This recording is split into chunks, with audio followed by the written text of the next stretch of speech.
This is the best game I've played in a while, but no one's talking about it. Why? Asurajang is a hard game to describe with your typical buzzwords. Sure, it's a battle royale. Okay, listen. If you're burnt out on battle royales, I got news for you. You're burnt out playing this. But maybe you'll like this. それだけ？それだけ？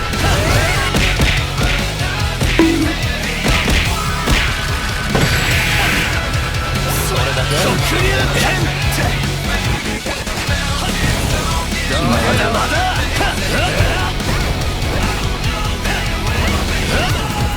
食らいやがれ！俺の前から消えろ！もう終わりか？ At a low level, it's fun to just throw shit out and look at the flashy animations, but you'll quickly learn that only fools rush in. If you're too predictable with your attacks, your enemy can get something called a perfect dodge. This unlocks arguably your best move, which is basically a death sentence for whoever you hit with it. But realize, you have a whole 5 seconds to use this for a reason. This move, as good as it is, can also be perfect dodged, and now you're scared shitless you're going to be hit by it. The system mechanics of this game are incredibly solid and have such a high skill ceiling that you can survive getting jumped by 3 people and still come out on top if you know what you're doing, which is just an incredible feeling, honestly. There's quite a bit of variety in the cast, but they all have access to the perfect dodge, simultaneously the most important defense and offense for most of the cast. My favorite is... Ruan is a guy who punches really well. He gets in your face, and unlike most other characters, his dodge doesn't really go anywhere, which is unfortunate when you're trying to run. So don't run. While his dodge being small seems like a weakness at first, the short distance of it means that you are instantly a threat after getting the perfect dodge, making you a big danger to people with predictable timing. For traversal, you also have this really cool grapple thing that I really enjoyed using, which when hit basically lets you skip the neutral game, but it's a kind of hard skill shot to get. Other than that, Ruan is a fundamentals focused character meant to be the perfect introduction to Asurajang, kind of like a showdown in a fighting game. Another character I really like is Pyra. She has 2 big reasons to play her parry and this godforsaken move. I mean, just look at this move. Look how fucking long that hitbox is. Now to a new player, this seems really overpowered. But once my MMR went up, and I got into the big boy servers where every sweaty Korean knew this move was completely reactable, they never got hit by it. This shit will stomp new players when the game comes out though. On the other hand, her parry is like a perfect dodge on steroids, way harder to pull off, but a bigger reward if you do get it. I still haven't actually gotten one in a real game, and I have no faith in myself ever getting one, to be honest. I however do have a lot of faith in the developers of this game. For what's basically an open beta, this game is extremely polished, and I haven't run into many issues. The devs are really nice. I don't think I've ever seen more transparent developer to gamer communication than how they run things in their Discord server. But when I joined the Discord, I noticed something that really bothered me. There's reports that the game was already on death's door in the American servers, and looking at the fact that I am the first person making a high-effort English video about this, it checks out. Almost nobody even noticed that this game exists on the English-speaking internet, and that's an issue because we do have US and European servers, but I think I know why.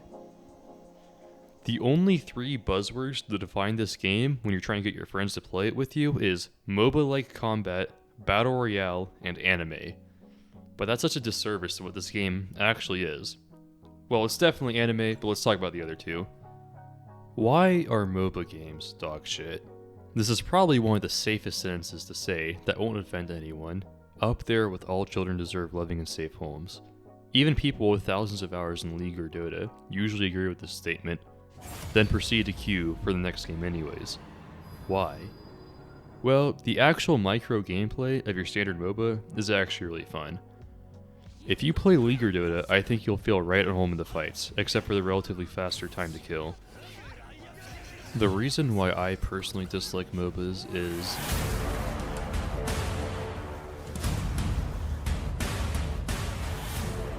Listen man, for a new player, having an IKEA store worth of stuff you need to memorize and know about to even begin to understand what's going on just sucks.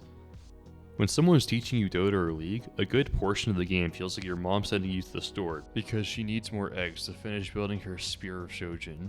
Meanwhile, in Asurajang, it's more like, we are under attack, pick up this peach and run for your life. And you naturally get introduced to things in the game by what you pick up. So instead of being instantly overwhelmed, you can learn the items of the game as you play. Also, there's just not that many items in the first place, which I don't think is inherently good or bad. The other big problem with MOBAs is the fact that it's a team game, which can be lost in the first 15 minutes, but sometimes you're forced to watch top lane throw for an extra 30 minutes before being released to do it again in the next ranked queue. This is a double-edged sword though, because I believe the main appeal of MOBAs is that you can always blame your team for losing, so you'll never have to feel the sting of accountability when you lose like other game genres. While you probably will feel the pain of knowing it's your fault you lost in Asurajang, be comforted by the fact that you'll never spend more than 15 minutes on a game, win or lose. And because of the short game time, I believe the fact that it's a battle royale doesn't really matter that much. And going back to my previous snarky remark, the battle royale burnout comes from the fact that the real creativity in the genre is mostly dead. Of course, people are going to get bored of 6.5 years of this. Now you may point out these really creative battle royale games that really shook up the gameplay formula, but they all had major flaws that resulted in them dying. And right now, Asurajang's potentially fatal flaw is the complete lack of awareness that this absolute gem of a game even exists on the English-speaking internet. If a multiplayer game can't get the player count ball rolling upwards in the first place, it's really hard to come back from that. Now personally, this isn't an issue for me because there's plenty of attention on this game on the Korean-speaking internet, which means near instant queue times for me. But for my friends in the US, I just want them to feel the same joy I felt playing this game, because I was actually in a gaming depression for a few months until I found Asurajang. I don't know when the next playtest or release date is, but I want as many people as possible to experience this. Now some of you may look at this and go, wait, this looks really similar in concept to that one game I saw a trailer for. Well, you're right. These games are both in the same genre. But I don't think Supervive needs a niche X-Space Station 13 YouTuber to shill for it with all the attention it's deservedly getting. It looks cool, and I can't wait to try it out when they get Asian servers. If you feel like there's even a chance that you may enjoy Asurajang, do me a favor. Wishlist it on Steam, and when it has the next playtest or it comes out, ask your friends if they want to try it with you. Don't fucking share this video with your friends and say that's helping. You know they're too busy enjoying the finest quality brain rot on TikTok to pay attention to some random ass video sent to their DMs. Thank you for watching.